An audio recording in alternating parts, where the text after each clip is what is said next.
Hello everyone, welcome back to the Sojourning Writer. Today we're going to be taking a look at what we learned on Friday.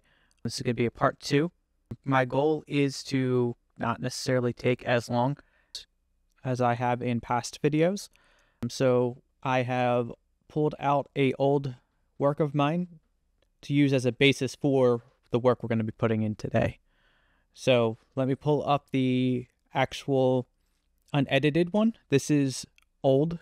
I wrote this back in 2015, so this is close to 9 years old. So basically, this is my work in progress. I spent a lot of time on this, but this is my first. I wrote that so long ago, so I know a lot of people would say that they would never let anybody take a look at their first writings because it's usually trash, which is completely the case in my writing here.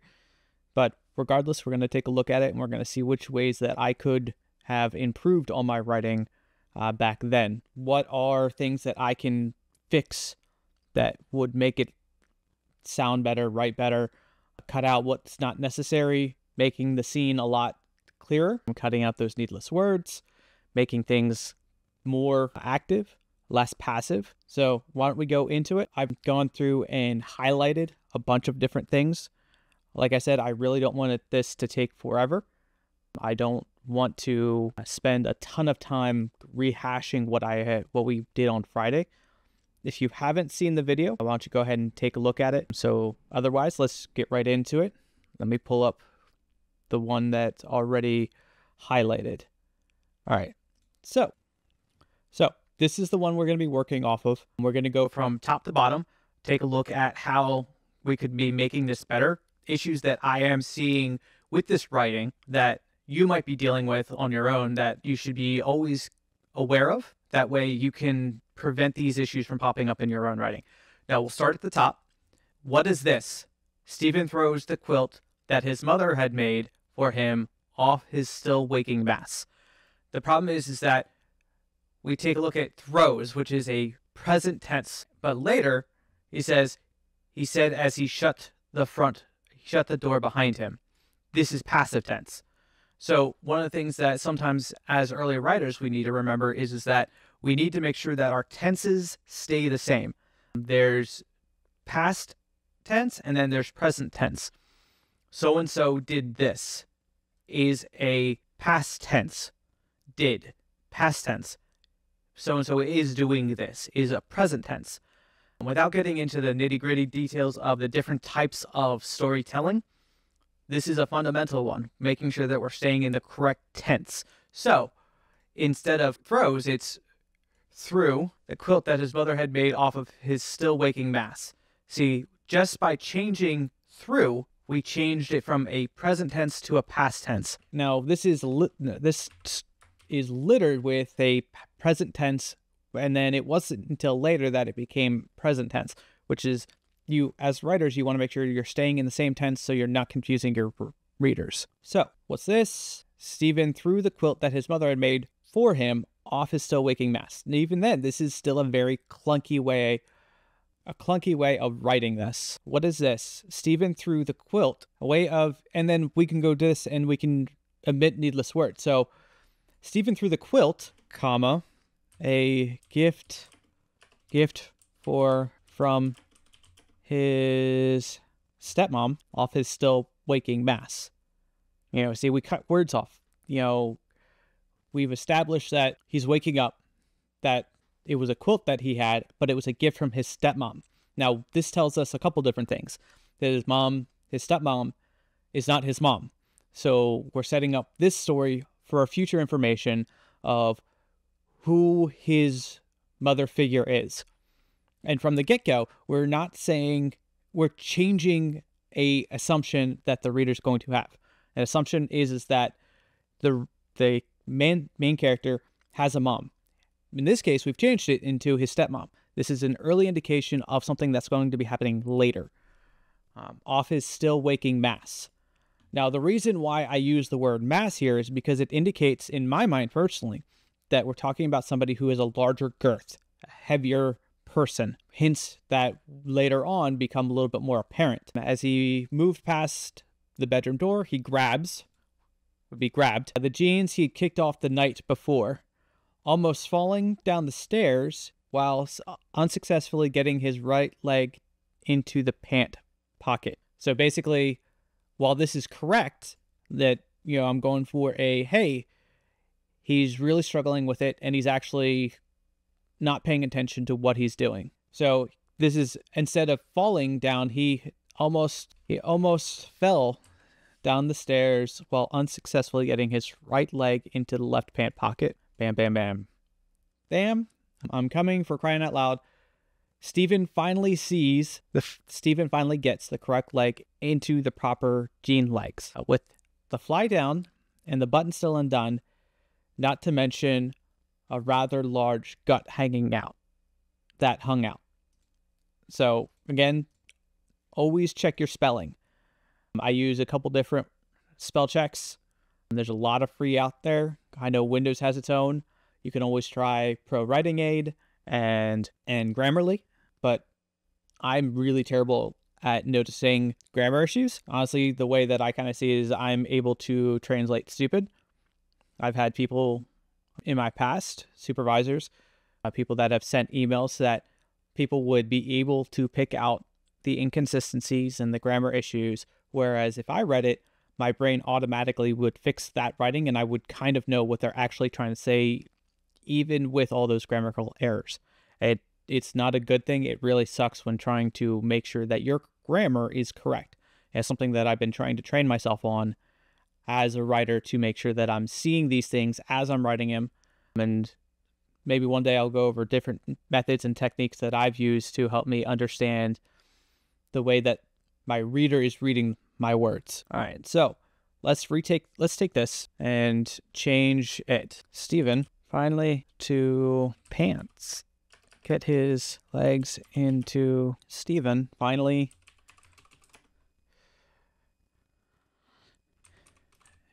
able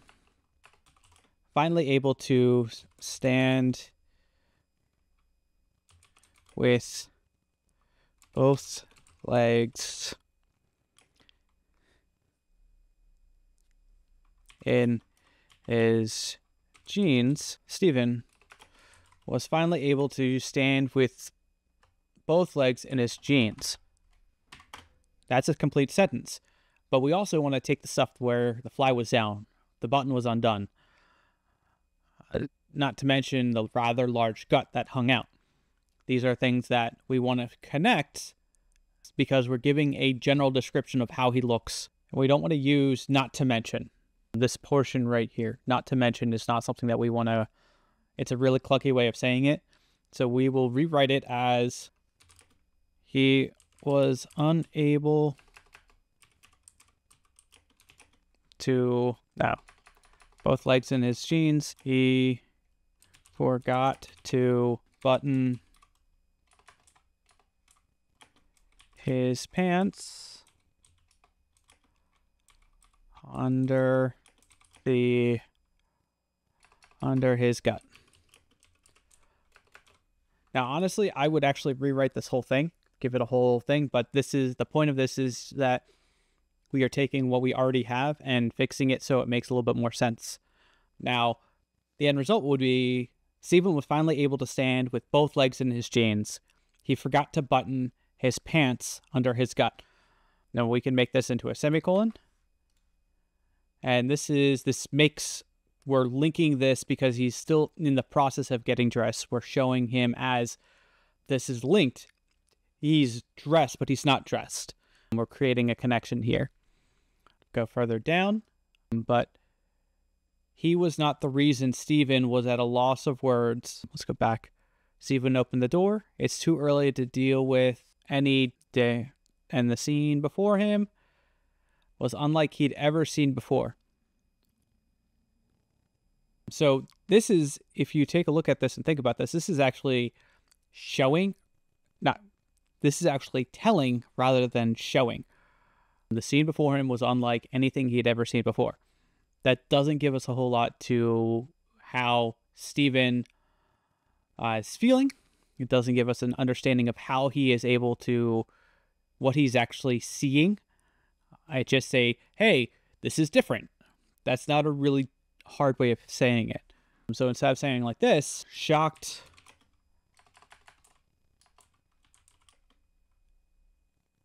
at seeing, are his words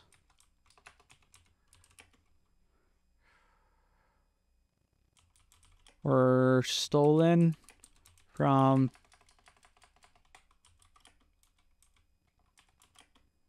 him by the scene before him. So this gives us a lot better of understanding of, hey, we're talking about an active thing, his words. This was, the thing that was taken from him. This is the subject of this particular sentence is that his words were stolen.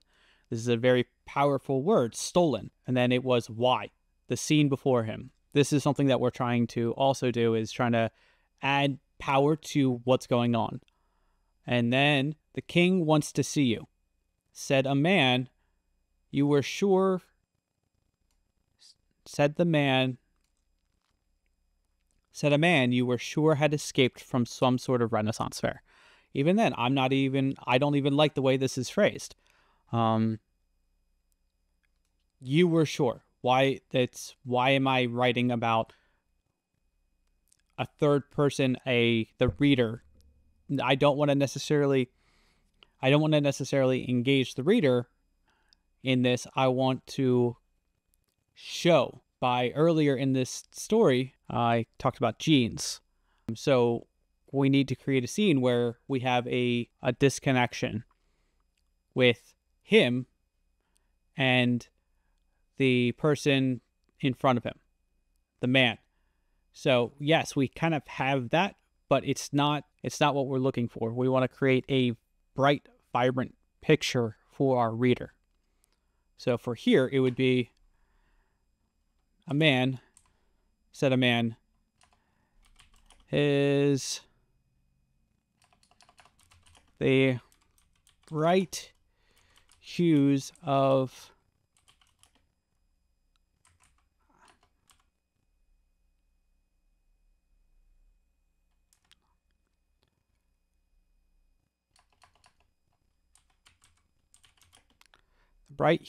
his outfit. Bright hues of his outfit bore the image of trying to think of the heraldry, the crest of the king. I don't remember if I made one up. Bore the image of a crest Stephen had never seen before.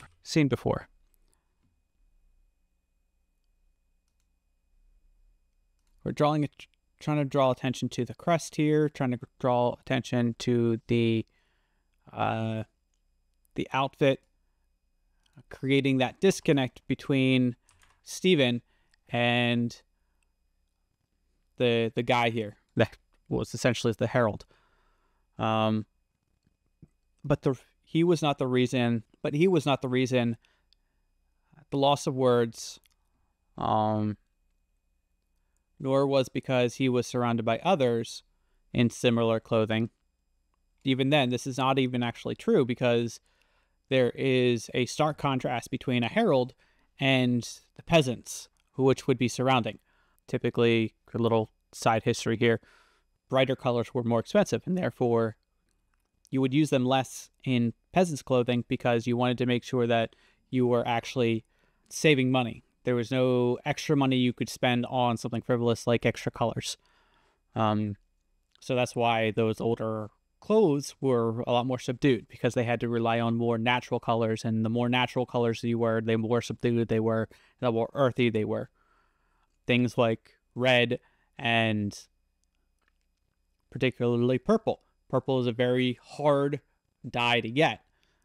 So that's why you would see purple as a sign of royalty, making it a lot harder for the peasants to get it. There's that connection with purple and royalty. Here, we want to get rid of not.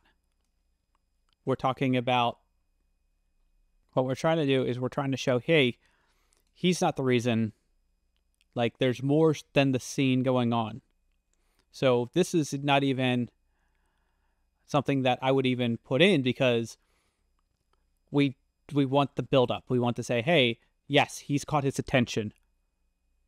What else is catching his attention? What else is catching attention? Why is the whole thing stopping Stephen? Why is it, quote unquote, why is it stolen his words from him? It makes sense that if the eyes, when he opens the door, he sees one thing, and then he sees another, and then his another. This isn't a really good way of saying this, because what this is saying is, hey, he saw the castle first, which doesn't make any sense. So we will take this. Let's get rid of this.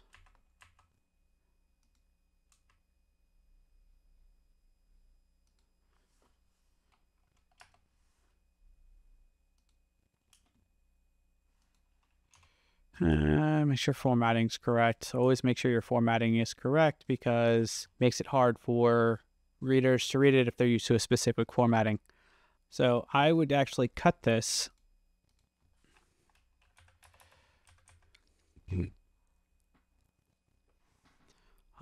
So we're saying that his words were stolen by the guy in the bright hues in his outfit, and because of the crest. Before Stephen could ask what was going on, his eyes fell on the crowd around him. All right, before Stephen could ask what was going on, his eyes fell on the crowd. It's supposed to be crowd around him. And so now he's seeing things. So we want to draw the connection between what he's seeing as what's catching his attention, rather than, hey, this is weird. But we don't want to have this early, because we kind of want the build up. We kind of want, like, hey, there's a weird dude here. He's dressed odd. Oh, look, there's more people here.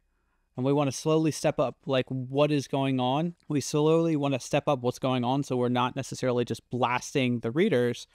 We want to get them, in my opinion, we kind of want to get them acclimated to what's going on. And if you hit them straight on with, hey, there's a castle here, you're kind of missing some of the build-up tensioning that you could be having. So I would take this, because I don't want to necessarily lose this information. Put there.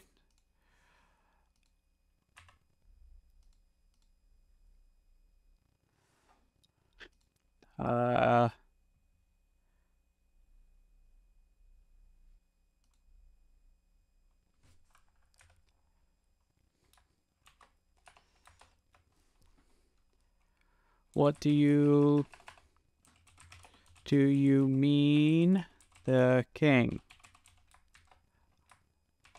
Stephen finally got out. King John, former Lord Bearer,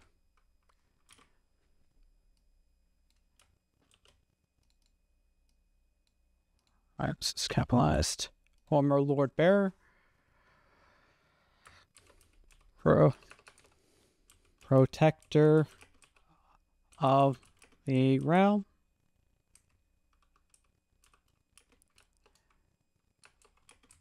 and Lord the castle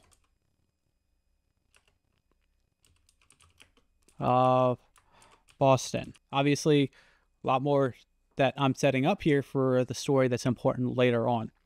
Because obviously, Boston's a city in the United States. So this gives a little hint about what's going on with this particular king. The man said, motioning to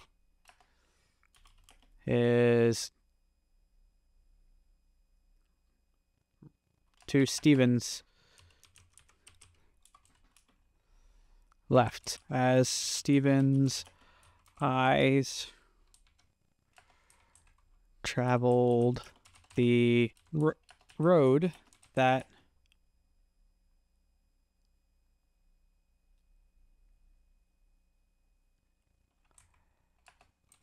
had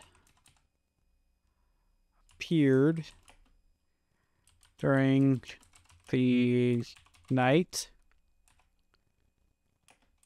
He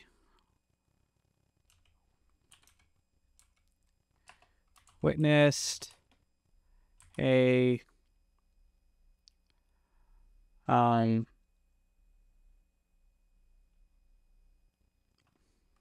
large medieval city capped with a castle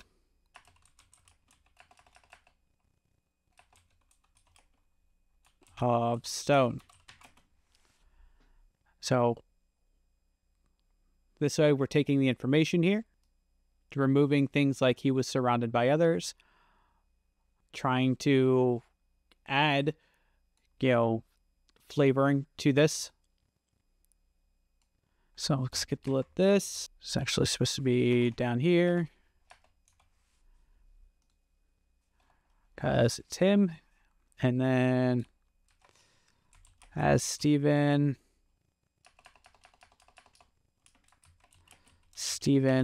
began to walk, the man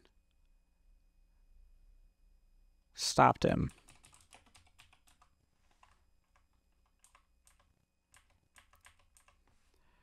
And then,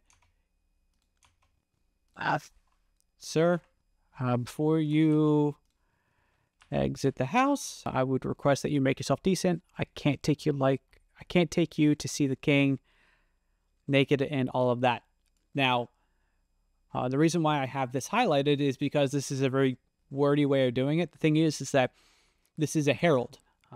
This is a medieval style world. So having it sound a little bit more stilted, a little bit more formal, is actually helping add a specific atmosphere to what we're looking to do. So this here relies more on dialect and whatnot. So we want to make sure that we don't necessarily take everything out, though this it doesn't make sense for him to say and all of that. So it'd be something like it is indecent. So sure, as he shut the door behind him. I highlighted this because, so here we can cut out a little bit. He said, shutting the door.